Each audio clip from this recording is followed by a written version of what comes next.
everybody, and welcome back to Novel Noms. This week we are doing a viewer's choice.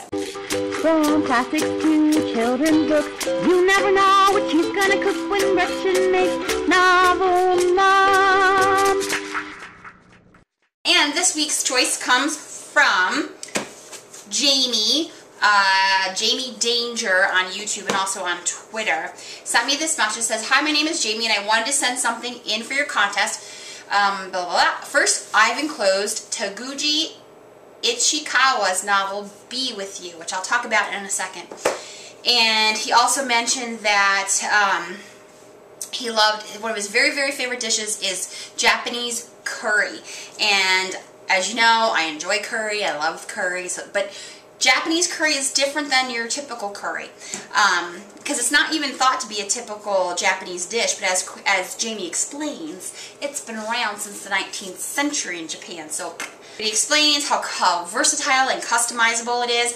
The vegetables that I'm going to use, you can really use any vegetables you like. They would be delicious in this, and you'll see why, because it's just a really easy, yummy, yummy, yummy, yummy, yummy dish. Thank you to Jamie. I love his cute little stationery with cute little pictures on it. But he sent me the book too, which, people, big fat brownie points. Be With You. I'm about halfway done with this book, but I'm just telling you right now that I love it. It is a translation. You can tell that it's a little quirky with the way things are worded because it is translated from Japanese to English, with the story of a man and his little boy, and his wife had recently passed away within the last year. And it's about their story and about their life together and them missing his wife and the little boy's mom. But some wonderful, magical, amazing, beautiful, painful, sad, lovely things happen in this book that I don't want to tell you about because you got to read it. But it's gorgeous and I love it. One of the things that the man and his little boy, one of the things that they eat very often is like their staple, is this Japanese curry dish. And they go to the store and it's kind of like their little routine. And the main things that they put in this Japanese curry, because the curry is kind of like a gravy almost with the spices that you might associate with a curry, but in a gravy sense, a gravy-like configuration. But it's got vegetables in it, and they typically put in carrots and potatoes. I don't like cooked carrots. Usually they're very mushy for me. So we're going to make Japanese curry with beef, mushrooms, and sweet potatoes.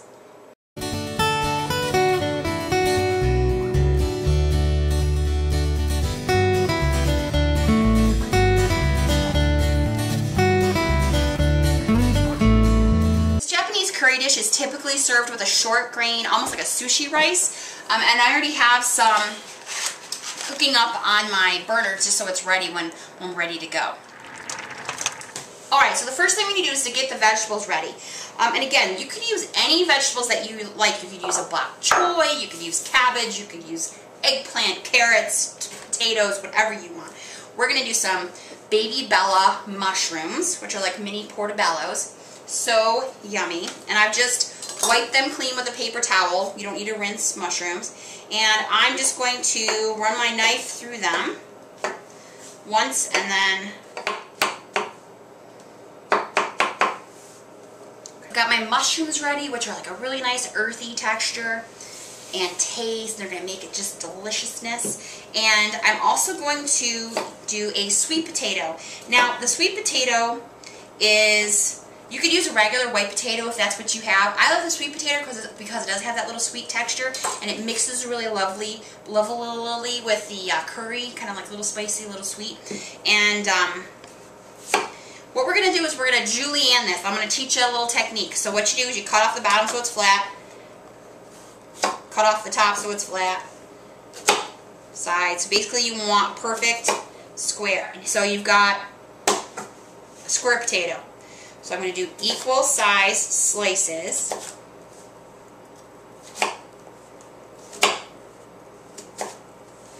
So we've got all these little slices. And then you're going to do slices.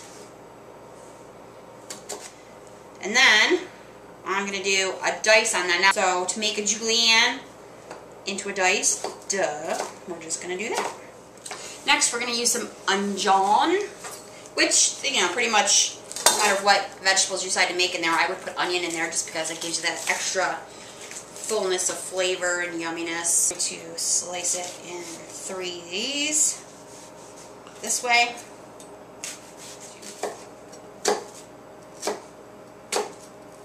Then you can dice it. And the last thing we're going to do in terms of veggie wise, but it's not a vegetable. Don't write me a little message that it's not a vegetable. I'm going to use an apple. The traditional recipe that I found online, Japanese use an apple. So I'm just going to grate an apple. Just be sure you don't go to the core. Keep an eye on the middle. Apple, which working with that sweet potato is going to counterbalance that curry so well. Alright. Remember, apple will start to turn brown, so we want to get everything in the pan quickly. So I'm going to turn on my burner, and I'm going to start up about 2 tablespoons of butter. Butter. That's it, butter. Don't use margarine. Margarine's gross. I'm going to do 2 tablespoons of butter, and I'm going to get that melting. I'm also going to dice up my meat, which is just a tri-tip. I think I told some of you that I was trying to do vegetarian, and I am for the most part, but what I found is, I cut meat out of my diet for probably about a week, and then I started reintroducing it, kind of like one meal of the day I would eat meat. And then I found that, obviously I like the protein in my diet. It makes me feel like, I'm running on a full tank of gas instead of empty. But what really bothered me about it, and it wasn't so much the meat, but the way the meat is raised. So as much as we can, I try and buy cage-free, vegetarian fed, because a lot of times they try and feed cattle and stuff their own byproducts, which isn't good. And the cool thing is, Walmart and Target grocery stores are starting to carry that kind of stuff. So if you see that in your store, be sure. Like the last time I saw it, I tracked down the Target dude that ran the meat department to thank him for that, because that's huge, people. You don't have to go to Whole Foods or any of those places anymore to get that stuff. So as long as it's as cruelty-free as possible, that's how I want to eat my meat. So, but you could totally leave this out, and it would be delicious. You could put chicken in here instead, whatever. You could put pork, you could put whatever meat you like. Okay. Got my butter cooking. I'm going to add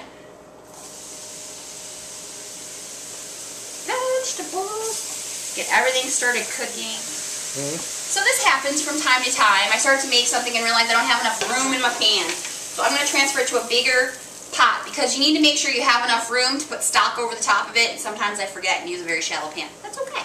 So now I can add all my veggies.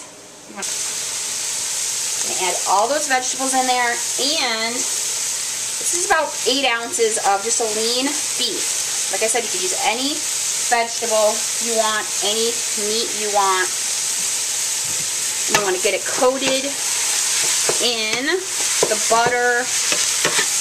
The apples are in there. I'm going to add in a little pinch of salt. And we want to keep this cooking until the onions are translucent. Okay, so we've got a little brown on the meat. We've got the onions are translucent. I'm going to add about 5 cups of stock. Now, the recipe calls for beef stock. You could use veggie stock. I actually made a bunch of vegetable stock today, so I am using that.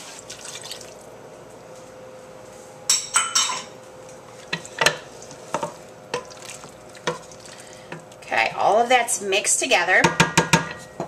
And you want to simmer this uncovered for about 20 minutes. So once it comes up to a boil, I'm going to turn it down to about probably a third of the way up on my dial, and just let it simmer on the stove for 20 minutes. It's going to cook the meat, it's going to infuse it with all of those flavors, and it's going to make the meat so good and tender. Okay, so now we're going to make the curry roux, which is what's going to thicken this, make it like a gravy, and make it really tasty. Let me tell you this right now. You can buy curry roux in the store. Japanese curry roux. And remember, a roux is what we use to thicken sauces and stews and stuff. But I wanted to make my own roux, just because I wanted to. And you can make your own. You can use the store-bought stuff. It doesn't matter. Though most people say that the homemade stuff is better. But it's not that hard to make. Just takes a little bit of time. Just want to show you if you didn't want to make it, you could. Okay, so I've got about 4 tablespoons of butter. And remember the trick about a roux, it's butter, flour. That's pretty much it, but we're going to add some seasonings into it. So I'm going to melt this butter. I'm going to add about 7 tablespoons. This is my gluten-free flour. Obviously, you could use regular flour. As soon as you get them in there, you want to mix, mix, mix, mix, mix. You're going to try and get all of it incorporated. Woo! And not make a mess. And you're going to make it into like a little paste. Really, there are some really good curry roux out there pre-made from Japan. I think it's fun to kind of figure out how stuff is made and make it on your own, but that's, you know, it's completely up to you. Okay, so now we've got this paste. And here's what we need to do. This is going to take about 15 minutes to get it the right color. If you've ever made like a jambalaya, you know, you need to get the curry, or sorry, you need to get the roux like that dark brown color. As they say in the cookbook or in the recipe that I found, the roux needs to be the color of a fox. So we're going to not burn it, but we're going to get it a little nice reddish brown. So it's probably going to take about 10-15 minutes. I'm keeping an eye on my roux.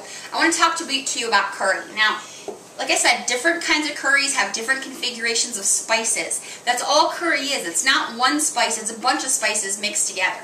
And depending on what that ethnicity of cuisine, depending on what they enjoy, you may find different things in there, like nutmeg or cinnamon or fenugreek or all these wonderful things. And I actually made up my own curry from a traditional recipe that I found online. So I'm going to put that down below. And it's really fun to kind of play around with that kind of thing because, again, you can buy in the store. That's fine. But you can also make your own. And that's fine too, like I did. So we're going to make our curry roux with the color of a fox. Our curry roux is this reddish brown color. I've added just a little bit of stock to make it so it's like more liquidy, so that we can add some other stuff to it, because if it was a paste, we wouldn't be able to. My homemade curry powder. I'm going to put about 3 tablespoons of that. And you're going to mix that in. And what that's going to do is it's going to heat up, and when you heat spices up, it releases, like you get hit with that aroma. It releases the flavor and the smells, and you see it's becoming more of a paste. If you need to add a little bit more of your stock so that it'll combine. Ooh. Look at it, and it's this dark, beautiful smelling paste. And because we toasted it with the butter and the flour, that flavor is going to be so deep and rich that you will not even believe it. And it's going to go great with the earthiness of the mushrooms and the sweet potatoes and the beef, of course. Okay, so now we've released all those smells and deliciousness. I'm so excited about this. And I've got my pot that's been simmering with all of those other yummy things we put in there. I'm going to add the curry roux to it, and it's going to cook for like an hour and get thick and yummy and juicy and delicious.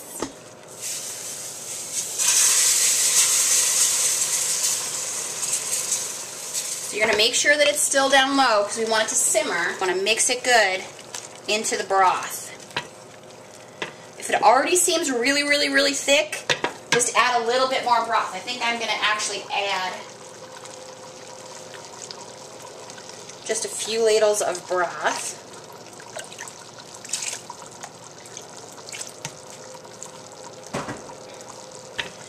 Mix that up. See, it already looks like just this beautiful gravy.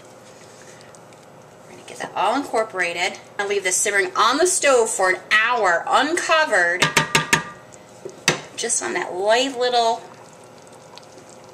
simmer, and it's going to be amazing. Here, let me see this.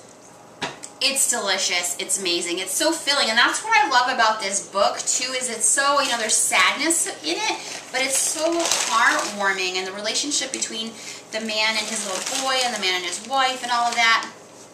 Ugh. All right, so we'll be back in about an hour when this is ready to eat. Okay, so the Japanese beef vegetable yummy curryness that we have been cooking for an hour. You need to see this. So the meat's all cooked, the veggies are all cooked. It's made this beautiful creamy gravy, and we're gonna spoon it right over the top of that sushi rice. Got this great color, like a golden brown. Okay, and now we get to try it.